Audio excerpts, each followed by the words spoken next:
இன்றைக்கு நாங்கள் வித்தியாசமான சட்னி செய்ய போகிறோம். ஒரு இனிப்பான பேரிச்சம்பழ சட்னி செய்ய போகிறோம்.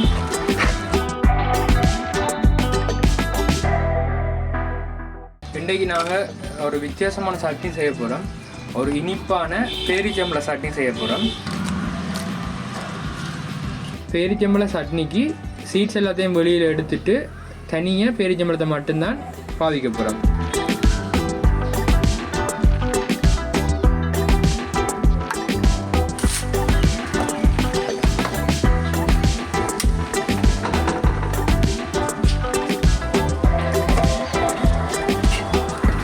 பேரிச்சம்பழ சட்னிக்கு கொஞ்சம் தண்ணி விடுறோம்.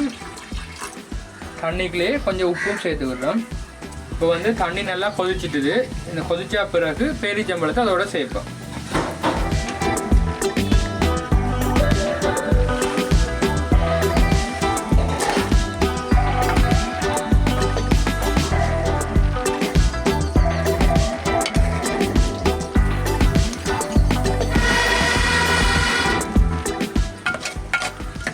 ஒரு 10 நிமிஷம் மூடி அவிய விட்டோம்னா பேரிச்சம்பழம் நல்லா வந்து அவிஞ்சிடும். கொஞ்சம் மசிச்சு விட்டோம்னா அவியாமல் இருக்கிறதும் அவிஞ்சிடும்.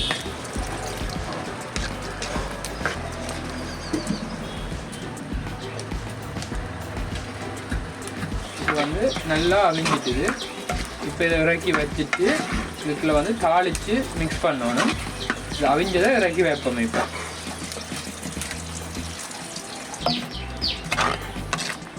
மண் சட்டியை வந்து அடுப்பில் வைக்க முதல் எண்ணெயை ஊற்றி போட்டு தான் சட்டியை வந்து வைக்கணும். அப்படி இல்லையென்றா சட்டி வந்து வெடிச்சிடும். தாளிக்கிறதுக்கான சாமானை போட போகிறோம்.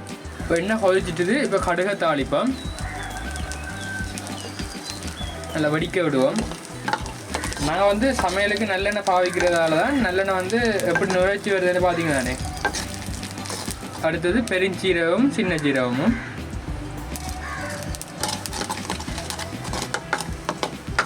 அடுத்தது கஜு,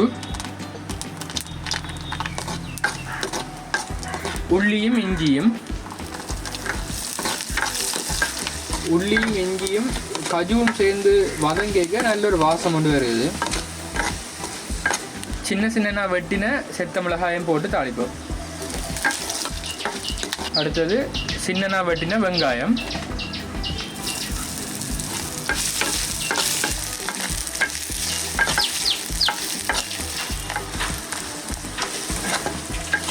கடைசியாக துண்டு மிளகாயை போட்டு கிளறணும். இந்த இடத்துல கருவேப்பிலையை வந்து 4 பிச்சு போட்டு தூவி விட்டுட்டு இப்போ நாங்கள் இந்த தாளிச்சதை வந்து இறக்குவோம். இப்போ நாங்கள் இதோட கொஞ்சம் பல புளி சேர்ப்போம்.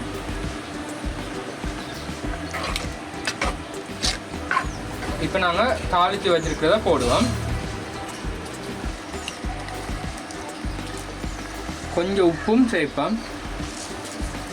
இப்போ வடிவாக எல்லாத்தையும் மிக்ஸ் பண்ணி விட்டோம்னா சரி. இதுன்ற பதம் இதான். பேரிச்சம்பழ சட்னி வந்து ரெடி ஆகிட்டுது. இதை இறக்குவோம். பேரிச்சம்பழ சட்னி ரெடி.